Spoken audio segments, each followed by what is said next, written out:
भूमिका से ही साफ है। बीजेपी के 10 के 10 दिग्गज मैदान में है, कांग्रेस दुविधा में है। हरियाणा में एक कहावत है, दुविधा में दोनों गए, माया में लीन राम। थोड़ी हताशा, थोड़ी निराशा कांग्रेस के विपक्ष के दल में है। मोदी जी की तेजस्विता के साथ भाजपा के 10 के 10 उम्मीदवार मैदान में उतर गए हैं और हम फिर से पूर्णांक 10 की 10 सीटें प्राप्त करेंगे। कोई पार्टी के जो उम्मीदवार होते हैं इधर आते हैं, टिकट ले लिया, बस क्या लगता है कि सिर्फ गेम टिकट तक की, कुर्सी तक की सीमित रह गई है, सियासत सिर्फ इसी तक रह गई है सीमित? इंडिविजुअल्स बहुत लंबे समय तक जब चीज़ों को देखते रहते हैं तो कई बार लगता है कि मैं यहाँ फिट नहीं हूँ, मैं यहाँ अच्छा हो सकता हूँ। तो इंडिविजुअल्स बदलते हैं, पहले से बदलते हैं, कोई नई कहानी नहीं है। वॉशिंग मशीन बड़ी चर्चा में है कि भाजपा के पास कोई ऐसी वॉशिंग मशीन है, अभी वो डिटर्जेंट है या वॉशिंग मशीन है कि जिसमें सभी जो करप्टेड लीडर्स होते हैं वो बिना करप्शन के एक सफ़ेद पोश होकर निकल जाते हैं। तो भारतीय जनता पार्टी में जो लोग आते हैं वो मूल्यों की राजनीति करने के लिए आते हैं, मूल्यों के साथ कटिबद्ध होते हैं। तो उनकी शुरुआत तो उस दिन से हो ही जाती है कि हम अच्छाई की तरफ बढ़ेंगे। निश्चित रूप से बीजेपी वैल्यू बेस्ड राजनीति करती है, मूल्यों की राजनीति करती है। नमस्कार, आप देख रहे हैं द समर न्यूज़ हरियाणा। मैं हूं आपके साथ शालू मेरा।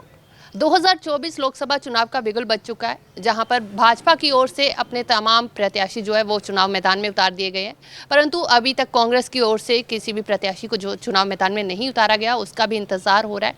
क्या कुछ खास रहेगा, कैसी स्थिति है हरियाणा में, इसके लिए बातचीत करेंगे। हमारे साथ भाजपा के राष्ट्रीय सचिव ओपी धनखड़ जी हैं। सर स्वागत।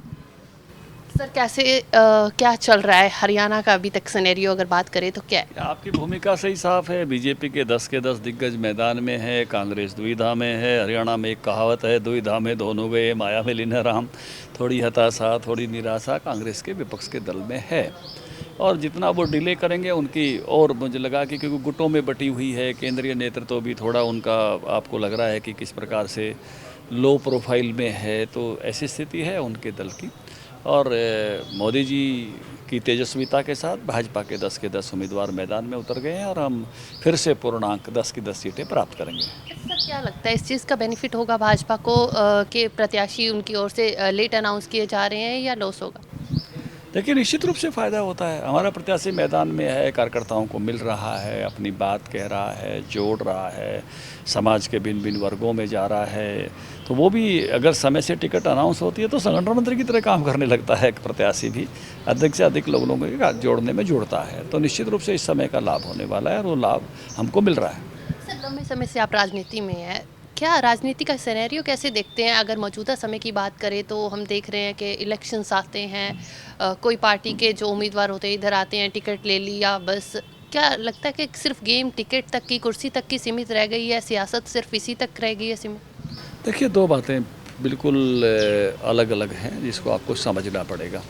हर दल का एक अपना वैचारिक अधिष्ठान है। भारतीय जनता पार्टी का अपना एक वैचारिक अधिष्ठान है। 370 हटाना था, राम मंदिर बनाना था, कॉमन सिविल कोड है, भारत का सांस्कृतिक राष्ट्रवाद है कि हम भारत को कैसे देखते हैं, भारत को कैसे दुनिया का सिरमौर राष्ट्र बनाना, ये भारतीय जनता पार्टी के विचार में है। कांग्रेस पार्टी है, कांग्रेस के पार्टी के एजेंडे में राम मंदिर कभी नहीं था, आर्टिकल 370 हटना कभी भी नहीं था, है ना। वो बहुत सारी बातों में समझौता करते थे। उस नाते से उनकी सोच में ऐसा रहता था कि हम बहुत सारी बातों पर, मतलब हम पर कोई अटैक कर जाए तो अटैक नहीं करेंगे। ऐसे दबाव में भी वो लोग रहते थे। उसका उनकी विचारधारा पर का भी असर था कि वो एक वोट बैंक की चिंता करते रहते थे। तो इस तरह से कांग्रेस पार्टी के विचार में, हमारे विचार में बिल्कुल दिन रात का फ़र्क है। उनका विचार करने का तरीका अलग है, हमारा विचार करने का तरीका अलग है। हमारी विचारधारा अलग है, उनकी विचारधारा अलग है। हमारी कार्यपद्धति अलग है, उनकी कार्यपद्धति। इंडिविजुअल्स में कई बार रहता है, इंडिविजुअल्स बहुत लंबे समय तक जब चीज़ों को देखते रहते हैं तो कई बार लगता है कि मैं यहाँ फिट नहीं हूँ, मैं यहाँ अच्छा हो सकता हूँ। तो इंडिविजुअल्स बदलते हैं, पहले से बदलते हैं, कोई नई कहानी नहीं है। तो इसलिए सुषमा स्वराज जी भी एक बार भारतीय जनता पार्टी में आई तो ऐसी भारतीय जनता पार्टी की शिखर नेता के रूप में विकसित हुई। बल्कि मुझे ये कहने में भी कोई आपत्ति नहीं है, श्यामा प्रसाद मुखर्जी जब जनसंघ बनाया उससे पहले वो हिंदू महासभा के नेता थे।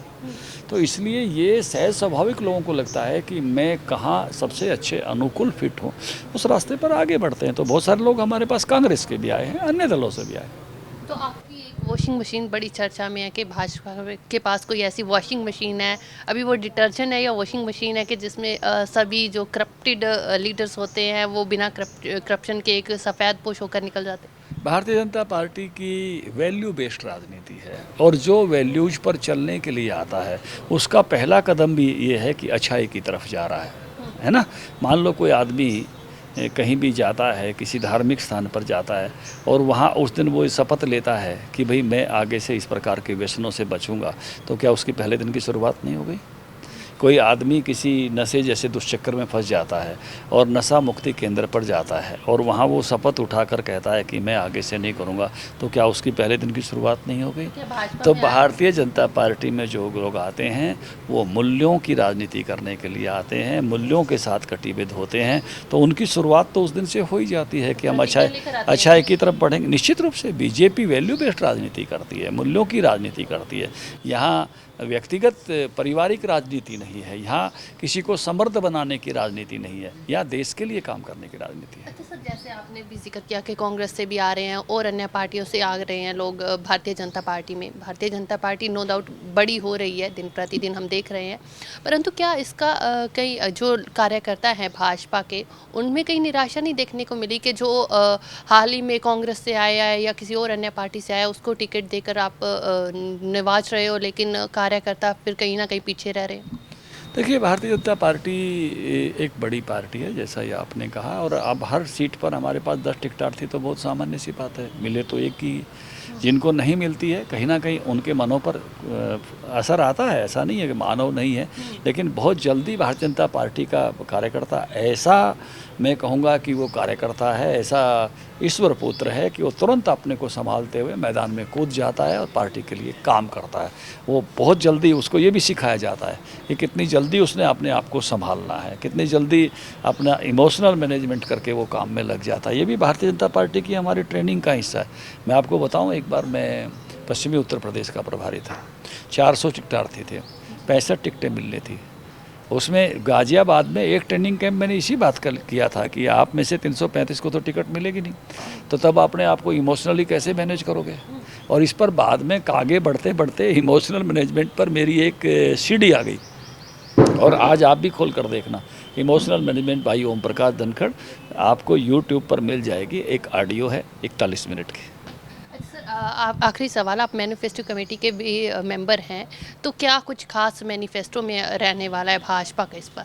देखिए, बहुत बड़ी संख्या से भारतीय जनता पार्टी ने इंटरेक्ट किया है। हमारे जो है 916 रथ गए, वीडियो रथ, 3002 विधानसभाओं में, आधे देश में एक तरह से भ्रमण हो गया। 37,000 जो है बड़े सुझाव, लिखित में बड़े सुझाव आए, और 3,77,000 लोगों ने मिस कॉल की, जिनको हमने कॉल किया और जिनसे सुझाव पूछे हैं, और 1,67,000 लोगों ने नमो ऐप पर दिया है।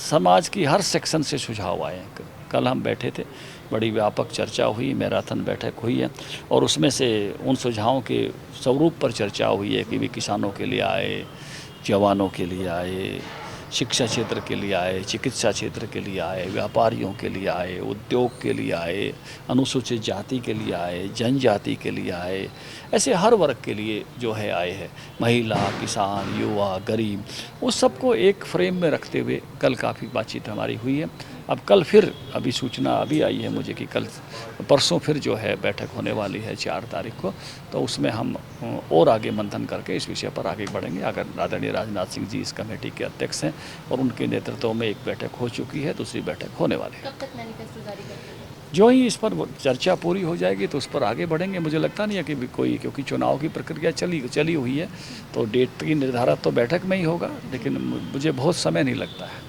बहुत बहुत धन्यवाद सर। तो ये थे हमारे साथ भाजपा के राष्ट्रीय सचिव ओपी धनखड़ जी, जिनकी ओर से बताया गया कि वाकई ही प्रत्याशी काफ़ी होते हैं उम्मीद जो चाहते हैं कि हमें टिकट मिले, लेकिन निराशा भी उनमें ना हो, वो उदास भी ना हो, उसके लिए मनोबल उनका बढ़ाने के लिए इनकी ओर से भी प्रयास किए जाते हैं। खैर, अभी देखना होगा कि कांग्रेस की ओर से कब अपने उम्मीदवार चुनाव मैदान में जो है उतारे जाते हैं। कैमरा पर्सन गगन के साथ शालू मेरोक, चंडीगढ़।